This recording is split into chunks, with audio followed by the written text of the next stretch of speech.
Lata Mangeshkar. It's a pleasure to have you here on The Unstoppable Indians. I want to ask you a personal question. Your voice is a miracle of nature. लेकिन इसके साथ बहुत practice, बहुत discipline, बहुत training भी गया होगा. आप अगर इसको वेटेज असाइन करेंगे, कितना नेचुरल टैलेंट है और कितना डिसिप्लिन और ट्रेनिंग? और नेचुरल टैलेंट जो है वो 75% और बाकी जो है उसमें तो मेहनत तो करनी पड़ती है, रियाज करना पड़ता है, खाने पीने का ये रखना पड़ता है. हालांकि मैं रखती नहीं हूँ. मुझे लोग कहते थे कि मिर्ची खाने से गला खराब होता है. मैं मिर्ची खाती हूँ. अचार खाने से अचार खाती हूँ, दही खाने से. मैं बिल्कुल परहेज नहीं करती हूँ, क्योंकि मेरे पिताजी कहा करते थे कि गाने में परहेज की जरूरत नहीं है. सबसे बड़ा परहेज तो ये होता है कि आदमी अपना गाना जो है वो गाता रहे, मतलब वही करता रहे तो वो अच्छा रहता है. मतलब आपका गला चालू रहना चाहिए. तो वही मैंने किया पूरी जिंदगी. लेकिन जो लेसन्स आपने लिया, थोड़ा डिसिप्लिन तो हुआ होगा? नहीं, वो तो हुआ बिल्कुल. और मैंने अमान अली खां भिंडी बाजार वाले थे, उनका गंडा बांधा था और मैं उनसे सीखती थी, रियाज करती थी घर में. और काफ़ी मतलब डिसिप्लिन तो यही होता था कि मैं खुद ही खाने पीने पे अपने थोड़ा रोक लगाती थी. बाकी तो आपके म्यूजिक, आपके आवाज में 3 प्लैंक्स हैं जो मुझे दिखते हैं. एक तो है ये ग्रेट वॉइस, एक है आपका ये स्किल और आपका ट्रेनिंग, और तीसरी बात ये है कि आपका म्यूजिक हमें नए इंडिया की तरफ ले जाता है. 50s, the new spirit of India, the Nehruvian India. क्या वो पीरियड आपके लिए बहुत ही स्पेशल है, अगर आप सोचे कि इंडिया के लिए कैसा समय था और आपके लिए कैसा समय था? वाकई वो पीरियड बहुत ही अच्छा था, इसमें कोई शक नहीं.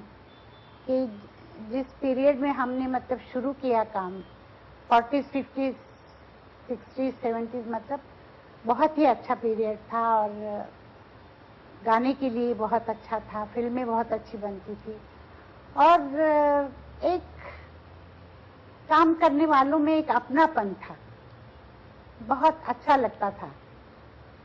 आज सब दूर हो गए हैं. और पेट्रियाटिक स्पिरिट भी बहुत था, तो बहुत गानों में भी पेट्रियटिज्म का रिफ्लेक्शन होता था. और आपके लिए वैसे सॉन्ग्स तो स्पेशल होते होंगे. जी हाँ, मुझे बहुत अच्छा लगता था और मैं गाती भी थी. और मैं एक और बात बताऊं कि उस वक्त क्या था कि देश के ऊपर कोई भी किसी तरह का संकट आए तो मैं अपनी फिल्म इंडस्ट्री की बात करती हूँ, हमारी फिल्म इंडस्ट्री पूरी खड़ी हो जाती थी. सारे इकट्ठे होके शोज करते थे, पैसे इकट्ठा करते थे, कहीं जाना हो तो जाते थे, मतलब आर्मी को मिलने जाते थे, लोगों को मिल के मतलब मदद मांगते थे. वो बात अब नहीं है. लता जी, आप इतनी फ्रैंक हैं. मैं पूछने वाली थी आपसे कि वो स्पिरिट, वो इमोशन आज मिलता है कि नहीं, लेकिन आपने अपने आप बोल दिया कि वो स्पिरिट आज नहीं है. लेकिन मैं फिर से अभी 50s का बात करना चाहती हूँ. It was a great period in Indian cinema. You were associated with the great heroines, whether it was Nargis or Meera Kumari. आप अगर वो पीरियड के बारे में सोचे, फेवरेट सॉन्ग पूछना बहुत ही डिफिकल्ट क्वेश्चन है, लेकिन एक सॉन्ग जो उस पीरियड को बहुत सिंबलाइज करता है. आएगा आने वाला. और हाथों हाथ मुझे आपसे ये भी पूछना है, जब पंडित जी ने आपका ये गाना सुना, आए मेरे वतन के लोगों, ऐ मेरे वतन के लोगों, आपको कैसा लगा? उनके आंखों में तो आंसू आ गए. आपको कैसा लगा वो गाते हुए? मुझे बहुत अच्छा लगा, गाते हुए बहुत अच्छा लगा. हालांकि एक दिन पहले मैं बीमार पड़ी थी, मैं वैसे ही दिल्ली गई और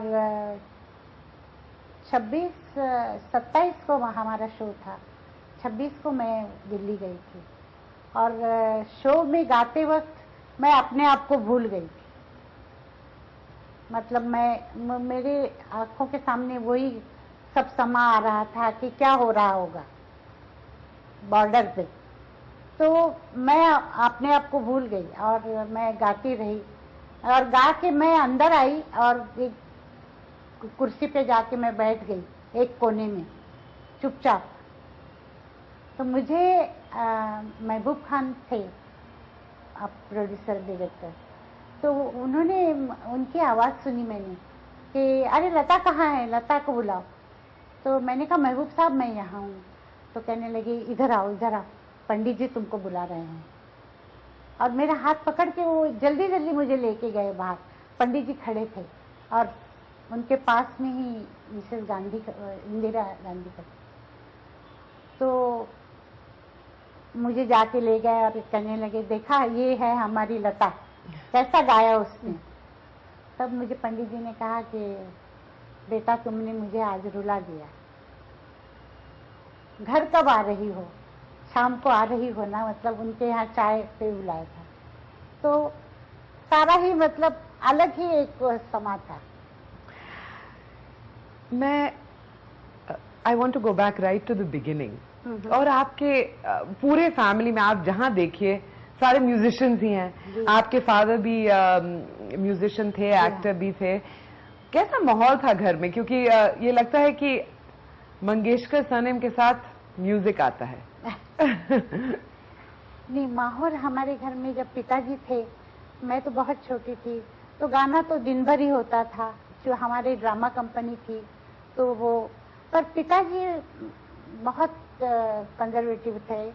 मुझे मतलब बच्चों को नाटक देखने जाना वगैरह उनको अच्छा नहीं लगता था, घर में ही रखते थे। और कपड़े भी वो पसंद करके ही हमारे लिए लेते थे।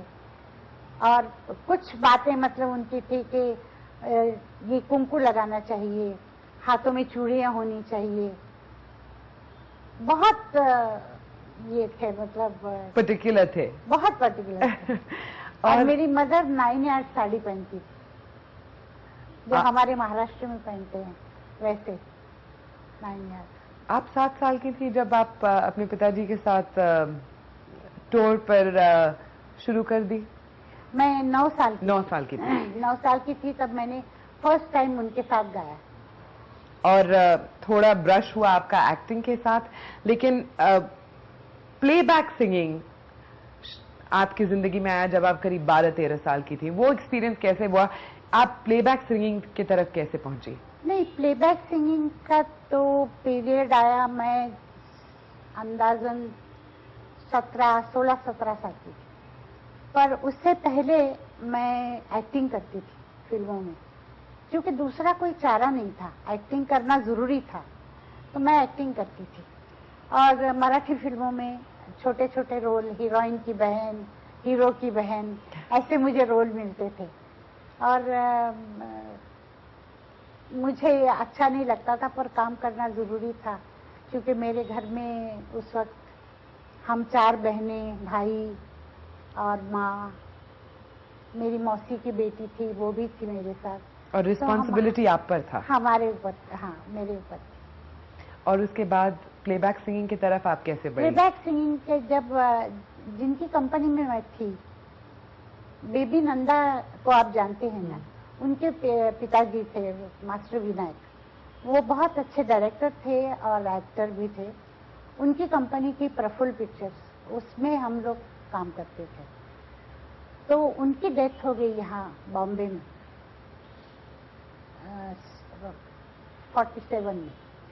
47 में उनकी डेथ होने के बाद मुझे प्लेबैक, मतलब मैं चाहती थी कि प्लेबैक गाऊं, मुझे एक्टिंग करना पसंद नहीं था।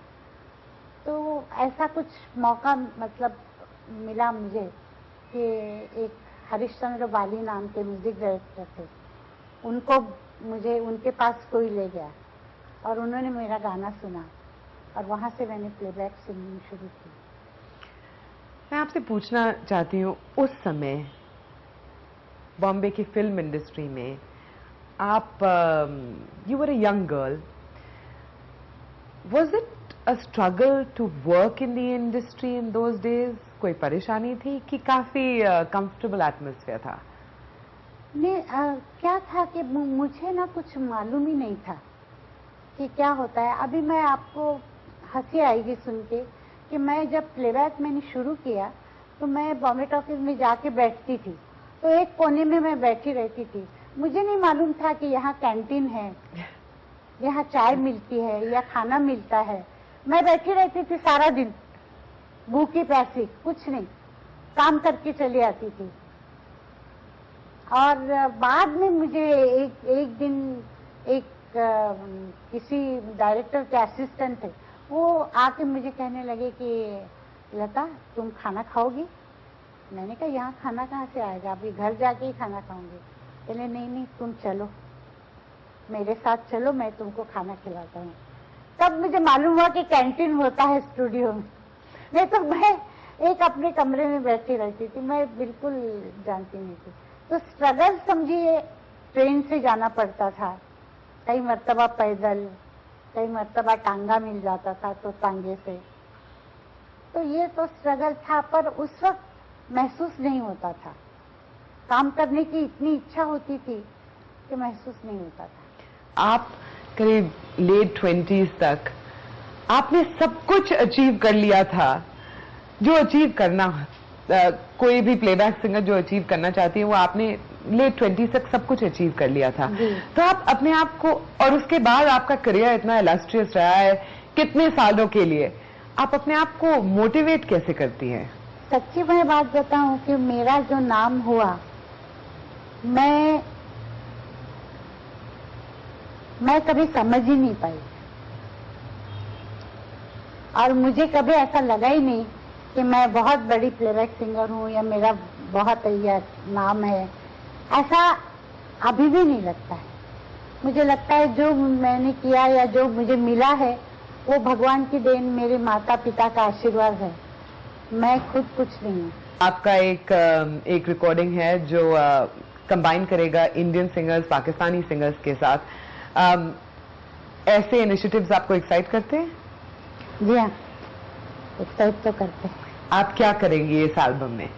इस एल्बम में तो मैंने गाया है, और मैंने आपको बताया, शायद बताया नहीं मैंने, कि हम लोग इंडो पाक ये ऐसा रिकॉर्ड का सोचा है, और उसमें 4 आर्टिस्ट पाकिस्तान के हैं और 4 इंडिया के हैं।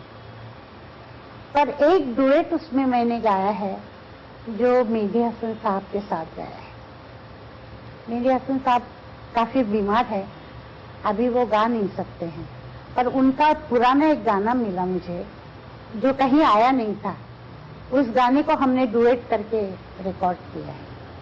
ये आजकल जो नई टेक्नोलॉजी है उसमें ये फायदा है ये फायदा है कि हम लोग किसी का भी गाना लेके उसमें गा सकते हैं।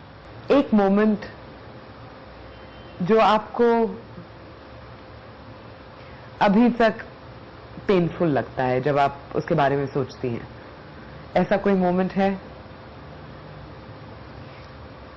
मेरे पिताजी की डेथ हुई है, सबसे ज्यादा मतलब मुझे दुख हुआ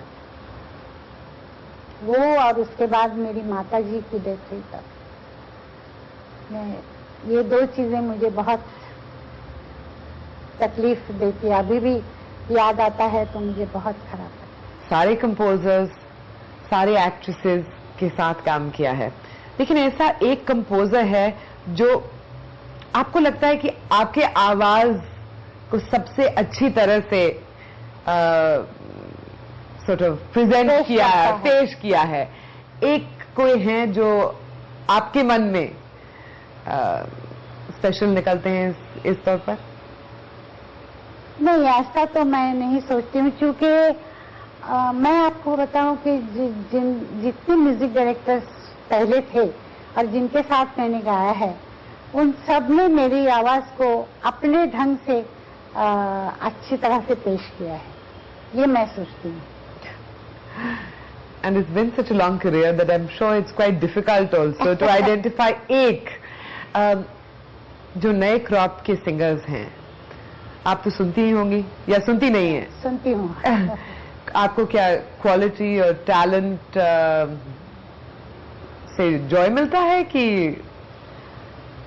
मैं कभी कभी ये सोचती हूँ कि हम लोगों का जो एक वक्त था, हमें हर स्टाइल का गाना मिला गाने के लिए, और बहुत मुश्किल और काम करना उस वक्त बहुत मुश्किल था जो आज है। आज के सिंगर को वो म्यूजिक डायरेक्टर नहीं मिले जो हमें मिले थे, बहुत थोड़े लोग मिले। और आज का गाना रिकॉर्ड होता है वो ऐसे होता है, एक लाइन गाई, एक बोल गाया, यहाँ से तोड़ो यहाँ से जोड़ो। तो आज वो बात नहीं रही जो पहले एक पूरा गाना हम लोग एक ही इसमें गा जाते थे। अगर कहीं कट हुआ तो फिर शुरू से फिर एक बार गाना पड़ता था, तो वो ज्यादा मुश्किल था। और उसमें क्या होता था कि काम अच्छा होता था। आजकल के गाने में क्या होता है कि मैं एक लाइन गा के छोड़ दूं, हाँ अभी दूसरी लाइन लो, या अभी शुरू का रास्ता ही ले लो, उसमें वो बात नहीं रहती है। गाने वाले का भी मूड अलग अलग हो जाता है। Lata ji, thank you so much for joining me on the Unstoppable Indians. It's a pleasure and an honor. Thank you so much. Thank you.